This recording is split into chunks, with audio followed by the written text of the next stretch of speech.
ये भी काफी लंबा सफर था। रास्ते में कई मकामात पर ट्रेन बदलनी पड़ी। राइफल और गोलियों की बेल्ट अभी मेरे पास थी। मुझे खूब मालूम था कि अभी एक M3 और खतरनाक मिशन मेरे सामने है। यानी बंबई में अपने खुफिया एजेंट हकीम सुलेमान शाह से मिलने के बाद मुझे बड़ौदा और अहमदाबाद के दरमियानी जंगलात में वाक़या पुराने किले के खंडरात से अगवाशुदा पाकिस्तानी साइंसदान डॉक्टर फरीदी और उसकी जवान साल बेटी नौरीन को बरामद करके पाकिस्तान पहुंचाना है। और इस मुहिम में मुझे इस राइफल की अशद ज़रूरत थी। चुनांचे मैं राइफल को अपने से अलग नहीं करना चाहता था। ट्रेन में मराठे मुसाफिर मुझसे राइफल के बारे में सवाल करते तो मैं तमिल और गुजराती हिंदी में उन्हें यही जवाब देता कि मैं शिकारी हूँ।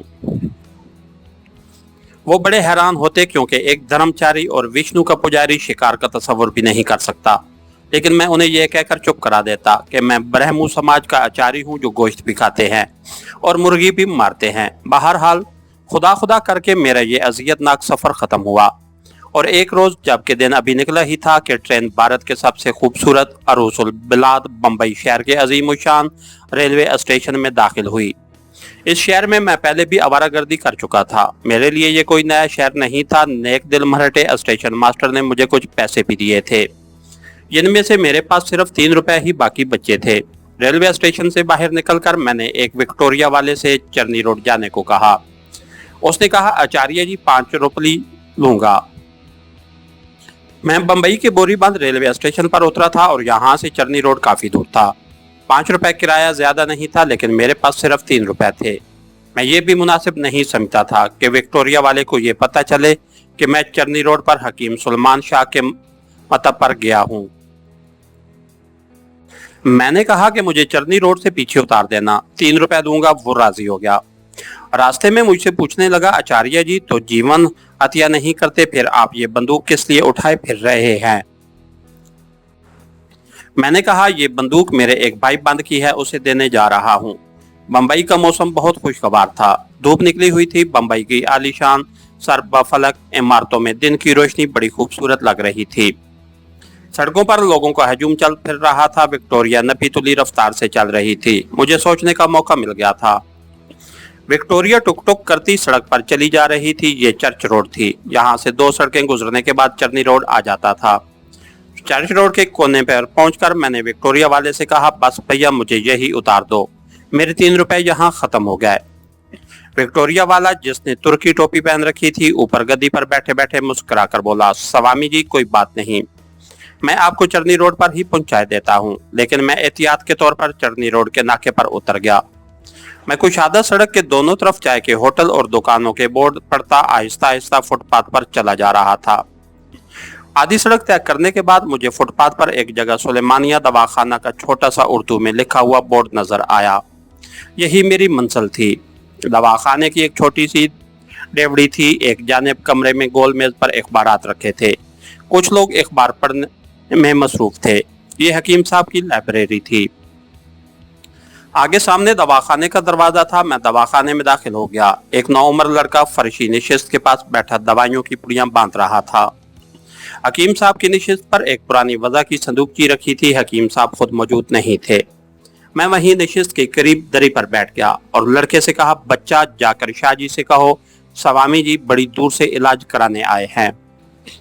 लड़का बड़ी बेनियाजी से बोला, शाह जी 10 बजे से पहले बाहर नहीं आते। मैंने अपने पेट को दोनों हाथों से दबाते हुए कहा, बच्चा मेरे पेट में बड़ा दर्द है, जाकर हकीम जी को बुला, दर्द से मरा जाता हूँ। मैंने अदाकारी शुरू कर दी। लड़का मेरी अदाकारी से कुछ ज्यादा ही मुतासिर हो गया।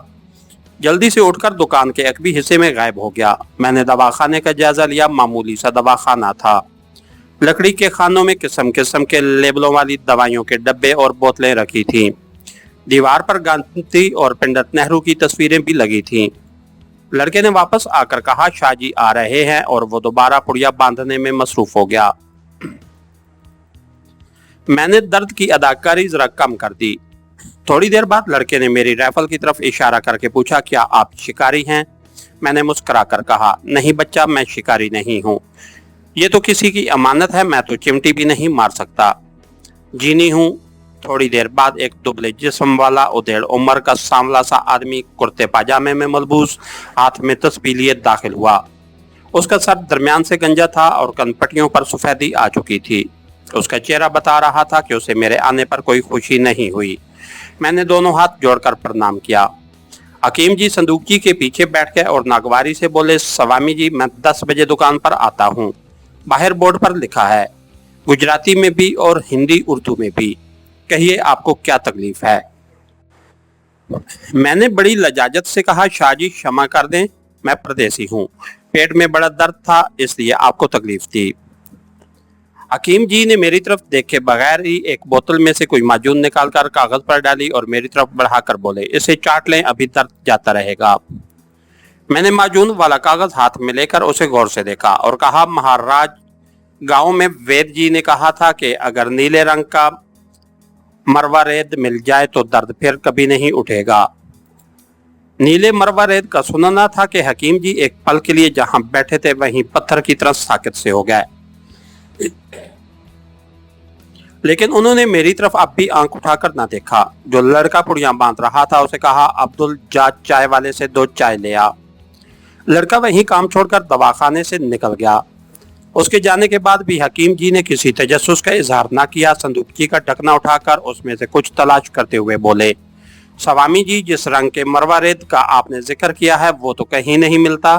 मैंने आगे झुककर आहिस्ता से कहा, मुझे तो यही बताया गया था कि आपके पास नीला मरवा रेत मौजूद है। हकीम जी ने संदूक जी का ढक्कन बंद कर दिया। निश्चित पर से एक कागज और पेंसिल उठाकर मेरी तरफ बढ़ाया और जिसने आपको ये कहा था उसका नंबर लिख दे यहाँ। मैंने अपना वो खास कोड नंबर कागज पर लिख दिया जो पाकिस्तानी चीफ ने मुझे दिया था और जिसकी खबर हकीम सुलेमान शाह को भी कर दी गई थी। कागज पर नंबर पढ़ते ही हकीम जी ने कागज को फाड़कर पुर्जे पुर्जे करके गालदान में फेंक दिया और उठते हुए बोले, मेरे साथ आओ। वो मुझे दवाखाने के पीछे एक छोटे से कमरे में ले गए जहां दीवार के साथ मध्यम सा बल्ब जल रहा था और एक पलंग पर मैला सा बिछौना बिछा था। मेज पर टाइम पीस, अखबार, एक रिसाला, माजून की शीशी, चम्मच और गिलास पड़ा था। एक पुरानी सी कुर्सी पलंग की पैंती के करीब ही रखी थी। हकीम जी ने अंदर आते ही दरवाजा बंद कर दिया। मुझे कुर्सी पर बैठने का इशारा किया, खुद पलंग पर बैठ गए और बोले, उसका नाम क्या था जिसने तुम्हें मेरे पास नीला मरवा रेत लेने के लिए भेजा है। अमजद, मैंने आहिस्ता से कहा। यह हकीम जी का आखिरी इम्तिहान था। उसके बाद वो मुतमईन से नजर आने लगे। मुझे राइफल और गोलियों की पट्टी को ने में रखने को कहा। इतने में लड़का चाय के 2 कप ले आया। उसके आने की आहट पाते ही हकीम जी ने मेरी नब्ज पकड़ ली थी। लड़का चाय के कप रखकर चला गया। हकीम जी ने मेरी कलाई छोड़ दी और कहा, चाय पियो। कमरे में खामोशी छा गई। हकीम जी चाय का घूंट पीकर बोले, मुझे तुम्हारा इंतजार था। मैंने उन्हें बताया कि मैं सूरा शटर और महारा शटर के पुरखतर तवील दुश्वार गुजार जंगलों का सफर करके उनके पास पहुंचा हूं। उन्होंने मुझे खामोश रहने का इशारा किया। चाय का प्याला तपाई पर रखकर उठे, दरवाजा खोलकर बाहर आ गए। थोड़ी देर बाद वापस आए, दरवाजा बंद किया, पलंग पर बैठ गए, चाय का कप उठाया, एक घूंट भरा और संजीदा लहजे में कहा, हालात ने नई शक्ल इख्तियार कर ली है। मैं सवालिया अंदाज में उनकी तरफ देखने लगा। वो बोले, 2 रोज हुए पाकिस्तान से चीफ ने तुम्हारे लिए एक नया ऑर्डर भेजा है, तुम्हें कश्मीर जाना होगा। मैंने कहा, लेकिन मुझे तो डॉक्टर फरीदी और उसकी बेटी को निकालकर पाकिस्तान पहुंचाना है। हकीम जी ने चाय का कप तिपाई पर रख दिया, बंद दरवाजे की तरफ से बाहर झांका, फिर मेरी तरफ मुंह करके बोले, डॉक्टर फरीदी वाला मिशन किसी दूसरे एजेंट के सपुर्द कर दिया गया है।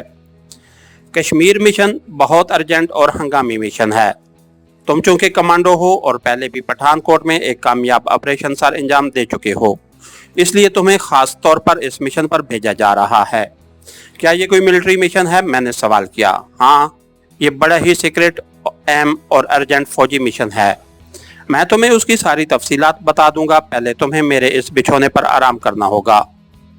तुम सो जाओ, अब तुम अपने आप मेरी कोठरी से बाहर मत आना। ये कहकर हकीम जी दरवाजा बंद करके चले गए। नरम बिछौना मिला तो लेटते ही नींद आ गई। दोपहर के 1 बजे हकीम जी ने आकर मुझे जगाया। वो मेरे लिए खाना तैयार करके लाए थे। बकरे का गोश्त और रोटियां थी। मैंने खूब सैर होकर खाया। हकीम जी ने मतलब की कोई बात ना की और मुझे दोबारा सुला दिया। अब आंख खुली तो शाम हो चुकी थी। हकीम जी खुद मेरे लिए चाय ले आए। अब भी उन्होंने मेरे सीक्रेट फौजी मिशन के बारे में कोई बात न की। चाय पर वो मुझसे मेरी पुरानी मुहिम की तफसीलात सुनते रहे। जब रात हो गई तो उन्होंने मेरे साथ खाना खाया और कहा, मैं दवाखाने में सोऊंगा, तुम इसी पलंग पर आराम करो, मैं सुबह की नमाज के वक्त आऊंगा। हकीम जी फिर चले गए। बत्ती उन्होंने जाते हुए गुल कर दी। मैं कुछ देर अपने नए फौजी मिशन के बारे में क्यास आराइयां करता रहा। जरूर कोई अहम मिशन होगा।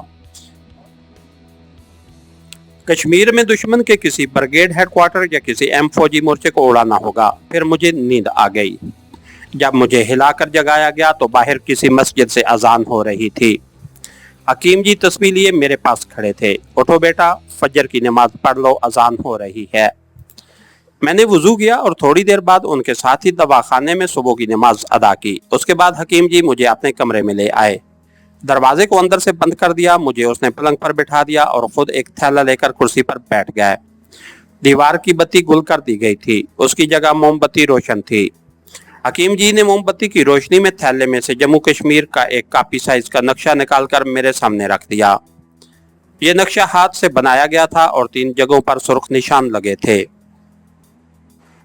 हकीम जी ने एक सुर्ख निशान पर उंगली रखी और कहा, तुम्हें इस जगह पहुंचना है। आगे जिन 2 जगहों पर सुर्ख निशान बने हैं वो तुम्हारे टारगेट हैं, लेकिन इन जगहों तक वो कमांडो जवान तुम्हारी रहनुमाई करेंगे जो तुम्हें पहले वाले सुर्ख निशान की जगह पर मिलेंगे। पहले वाले सुर्ख निशान की जगह का नाम जम्मू शहर था, जो कश्मीर जाते हुए भारत की एक जबरदस्त छावनी थी। हकीम जी ने मुख्तसर मगर बड़े जामे अल्फाज में एक एक लफ्ज पर जोर देकर मुझे जो तफसील बताई वो महज इतनी थी कि मुझे शेरावाली नाता के भगत के बेस में बम्बई से फौरन जम्मू और कश्मीर शहर पहुंचकर बाग जोगियांवाले के दरवाजे पर एक झोंपड़ी में सुन्नत माता दास से मिलना होगा। सुन्नत माता हमारा अपना आदमी है, वो तुम्हें नक्शे वाले दूसरे सुर्ख निशान तक ले जाएगा। उसके बाद तुम्हें जो कुछ करना होगा वो तुम्हारा मिशन होगा और इस मिशन के बारे में तुम्हें दूसरे सुर्ख निशान पर मिलने वाले 2 कमांडो बताएंगे। मुझे सिर्फ इतना आर्डर मिला है कि तुम्हें यहाँ से जम्मू और कश्मीर शहर के बाग जोगियांवाले तक पहुँचाने में तुम्हारी मदद करूँ। मैंने पूछा कि क्या हमें इस मिशन में किसी फौजी किले बंदी को हिट करना होगा। उसके जवाब में हकीम जी ने नक्शा वाले थैले में डालकर वापस नक्शा थैले को तिपाई के नीचे एक खुफिया जगह में छुपा दिया और बोले, मैं कुछ नहीं जानता, सारी तफसील तुम्हें वो दोनों कमांडो बताएंगे जो दूसरे सुर्ख निशान वाली जगह तुम्हें मिलेंगे। नक्शे पर जो तीसरा सुर्ख निशान तुमने देखा है वो तुम्हारा टारगेट है। अब तुम तैयारी शुरू कर दो। तुम इस वक्त जनूबी हिंद के एक अचारी के बेस में हो। तुम्हें ये हुलिया बदलकर जम्मू की देवी माता शेरावाली के भगत का भेष इख्तियार करना होगा। तुम अमृतसर की पंजाबी बोलोगे और ये जाहिर करोगे कि तुम अमृतसर से माता शेरावाली के दर्शन पर आए हो और अब दर्शन करने के बाद जम्मू के बाग जोगियांवाले में अपने धर्म भाई सन्नत माता दास के पास ठहरे हुए हो। उसी रोज मैंने बढ़ी हुई दाढ़ी मूंछें साफ कर दी। मेरा सर भी मोड़ दिया गया। माथे पर से सफेद तलक की लकीरें मिटाकर माता शेरावाली का चंद्रा यानी कैसर की 3 मतवाजी लकीरें डाल दी गईं। गले में रेठों की माला डाल दी गई। जोगियां रंग की धोती और उसी रंग का लंबा चोगा पहन लिया। हकीम जी कहीं से मेरे लिए एक लोहे की छड़ी ले आए जिसके सिरे पर त्रिशूल बना हुआ था। यह सारा मेकअप हकीम जी के बंदे कमरे में ही किया गया। हकीम जी ने मेरी राइफल और गोलियों की बेल्ट संदूक में रख दी और कहा, कश्मीर के मिशन की तकमील के बाद अगर तुम जिंदा बचे तो सीधे मेरे पास यहाँ आ जाना। ये राइफल तुम्हारी अमानत इसी संदूक में रहेगी। उसके बाद तुम्हें यह बताया जाएगा कि तुम्हारा अगला मिशन क्या है। इस दौरान में अगर हमारा आदमी पाकिस्तानी साइंसदान और उसकी बेटी को दुश्मन के जंगल से छुड़वाने में कामयाब न हुआ तो फिर तुम्हें उस मिशन पर जाना होगा। अब तुम सो जाओ। बम्बई सेंट्रल के स्टेशन से पंजाब को जाने वाली गाड़ी रात के 8:30 बजे छूटती है। मैं तुम्हारे साथ नहीं जाऊंगा। तुम्हें अकेले ही यहाँ से रेलवे स्टेशन और फिर अपने टारगेट की तरफ रवाना हो जाना होगा। अब तुम आराम करो। हो सकता है तुम जिस मिशन पर जा रहे हो वहां तुम्हें कई रातें सोना नसीब ना हो।